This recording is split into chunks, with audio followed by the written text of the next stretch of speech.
আসসালামু আলাইকুম।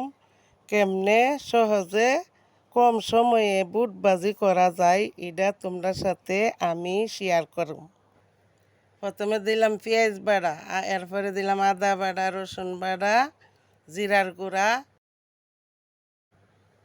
এরপরে দিলাম আলু ফলা। অনেকে আলু সিদ্ধ করে দেয় আর আমি ফইল্লা দিছি, সময় কম লাগার লাগে। এরপরে দিলাম হলুদের গুঁড়া, এরপরে দিলাম ধনিয়ার গুঁড়া, এরপরে দিলাম মরিচের গুঁড়া, এরপরে স্বাদ মতো লবণ। চটকায় চটকায় মাখছি, মাখকে আবার একটু তেল দিছি, তেল দিয়া আরেকটা মাহা দিছি, মাহা দিয়া এরপরে চুলাত নিয়ে বয়াই দিছি পরিমাণ মতো পানি দিয়া। পানিটা যখন ফাঁক উঠব তখন আলুটা টিপদা দেহম সিদ্ধ হয়েছে।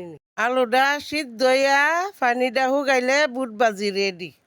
আমার ভিডিওটা ভাল লাগলে ফলো দিয়া লাইক কমেন্ট শেয়ার করবা।